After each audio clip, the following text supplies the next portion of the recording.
Selamat pagi Bapak Ibu Jemaat yang dikasih dalam Tuhan kita Yesus Kristus. Kita kembali lagi dalam program Morning Call GPIB bersama saya Pendeta Valerie Esterlita Jevelin Sumblang, Pendeta Jemaat GPIB Marturia Jambi, Pospelkes Bethesda Rantau Rasau. Dan memulai hari kita di pagi hari ini, mari kita bersama merenungkan akan kebenaran firman Tuhan. Dan untuk itu mari kita bersama bersatu di dalam doa, kita berdoa. Bapa, kami bersyukur, berterima kasih atas segala kebaikan kemurahan Tuhan dalam kehidupan beriman kami. Saat ini Tuhan, kami akan bersama membaca merenungkan akan kebenaran firman Tuhan. Berkati setiap kami Tuhan, agar apa yang boleh kami baca, kami renungkan bersama, dapat kami lakukan dalam setiap langkah kehidupan beriman kami. Bersabdalah Tuhan kepada setiap kami, karena kami anak-anak-Mu sedia untuk mendengarkannya. Dalam Kristus Yesus Tuhan yang adalah juru selamat kami yang hidup, kami berdoa dan bersyukur. Amin. Ya, Bapak Ibu, bacaan kita pada pagi hari ini diambil dari kitab Yesaya, pasalnya yang kedua, ayatnya yang pertama, yang menyatakan, firman yang dinyatakan kepada Yesaya bin Amos tentang Yehuda dan Yerusalem akan terjadi pada hari-hari terakhir. Gunung tempat rumah Tuhan akan berdiri tegak di hulu gunung-gunung dan menjulang tinggi di atas bukit-bukit. Segala bangsa akan berduyun-duyun ke sana, dan banyak suku bangsa akan pergi serta berkata, "Mari kita naik ke gunung Tuhan, ke rumah Allah Yakub, supaya Ia mengajar kita tentang jalan-jalannya, dan supaya kita berjalan menempuhnya. Sebab dari Sion akan keluar pengajaran dan firman Tuhan dari Yerusalem. Ia akan menjadi hakim antara bangsa-bangsa dan akan menjadi wasit bagi banyak suku bangsa. Maka mereka akan menempa pedang-pedangnya menjadi mata bajak dan tombak-tombaknya menjadi pisau pemangkas. Bangsa tidak akan lagi mengangkat pedang terhadap bangsa dan mereka tidak akan lagi belajar perang. Hai kaum keturunan Yakub, mari kita berjalan di dalam terang Tuhan." Demikianlah pembacaan Alkitab. Berbahagialah setiap kita yang membaca, merenungkan dan juga melakukan firman Tuhan dalam setiap langkah kehidupan beriman kita. Maranatha.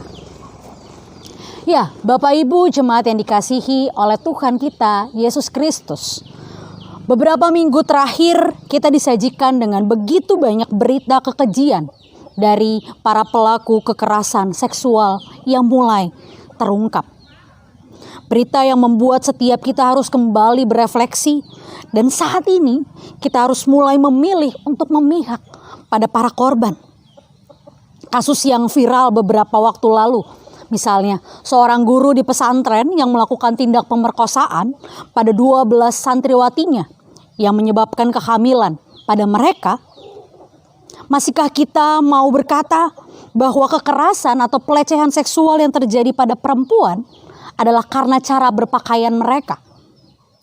Atau kasus lain, seorang ibu yang berada di rumah bersama dengan keempat anaknya, dia mengalami pemerkosaan di depan anak-anaknya, di dalam rumahnya sendiri.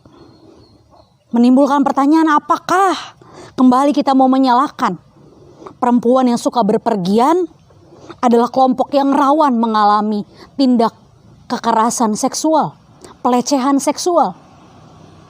Tapi kita melihat bahwa rumah bisa menjadi tempat yang tidak aman bagi seorang perempuan. Dari dua kasus tadi dan berbagai macam kasus-kasus pelecehan seksual, bahkan kekerasan seksual yang terjadi di beberapa waktu terakhir ini, menjadi sebuah gambaran dunia yang penuh dengan kekejaman, bahkan kekejian yang dilakukan oleh umat manusia. Ya, Bapak Ibu jemaat yang dikasihi oleh Tuhan kita Yesus Kristus. Dunia yang menampilkan wajah mengerikan karena begitu banyak kasus kejahatan yang terjadi, menimbulkan pertanyaan bagi setiap kita di minggu Advent keempat ini. Minggu yang penuh dengan penantian, karena semakin dekat hari di mana Sang Raja Damai lahir ke dalam dunia ini. Tetapi setiap kita menemukan sebuah pertanyaan. di tengah dunia yang cemar dan penuh dengan kejahatan ini, tentang bagaimana damai sejahtera itu akan tercipta. Kitab Yesaya yang merupakan nubuatan dari Nabi Yesaya ini menjadi sebuah kekuatan bagi kita di pagi hari ini. Bahwa nubuatan Nabi Yesaya tentang Sion yang akan menjadi pusat kerajaan damai, di mana setiap orang, setiap bangsa akan datang dan belajar dari Sion. Sebab Sion telah menerima segala pengajaran daripada Tuhan. Sehingga sudah sepatutnya Sion mengajarkan kepada bangsa-bangsa lain cara hidup dan apa yang berkenan kepada Tuhan. Dengan demikian setiap orang yang datang ke Sion tidak hanya mencari Tuhan, tetapi juga menemukan damai sejahtera dari belajar melakukan kehendak Tuhan. Sehingga kita mampu menjawab bagaimana melahirkan atau menciptakan sebuah damai sejahtera di tengah-tengah kehidupan kita di dunia ini. Yaitu untuk menjadi teladan seperti tema dalam Sabda Bina Umat kita pada pagi hari ini. Yaitu menjadi teladan dalam hidup. Itulah tugas, panggilan dan pengutusan kita sebagai orang Kristen. Seperti halnya kota Sion yang dibuatkan untuk menjadi terang bagi bangsa-bangsa, itulah juga panggilan kita sebagai orang Kristen. Hari demi hari, ketika kejahatan meliputi kehidupan kita, setiap kita dipanggil untuk menjadi teladan Allah bagi orang-orang di sekitar kita, bagi dunia saat ini. Melalui kehidupan kita, kita dipanggil untuk bersuara bagi mereka yang mengalami kejahatan, mereka yang mengalami kekerasan, mereka yang mengalami diskriminasi, mereka yang dikucilkan, dan mereka yang mendapat ketidakadilan.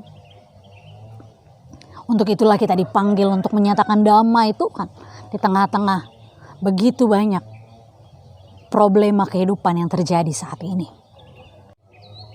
Jemaat Tuhan, seringkali mungkin kita takut atau mungkin tidak memiliki keberanian untuk menyatakan damai sejahtera Tuhan berupa kebenaran yang kita ungkapkan.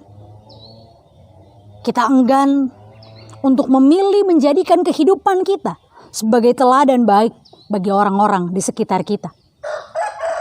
Kita merasa bahwa diri kita bukan siapa-siapa, sehingga tidak layak menjadikan hidup kita sebagai teladan bagi orang-orang di sekitar kita.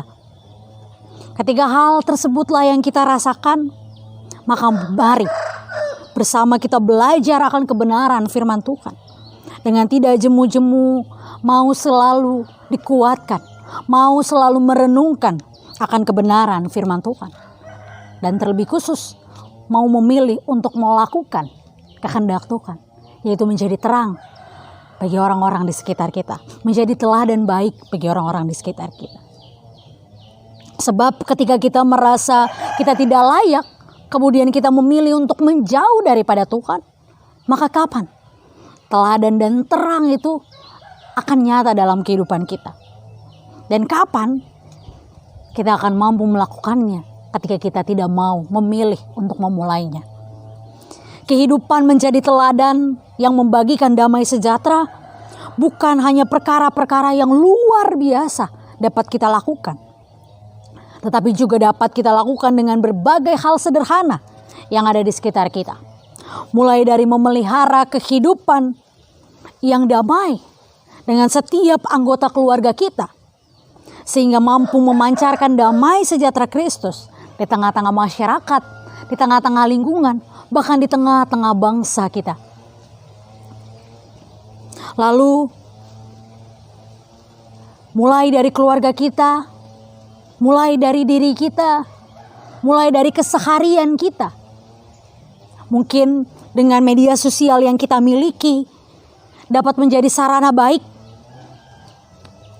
yang dapat kita gunakan untuk menyatakan teladan bagi orang-orang yang ada di media sosial kita.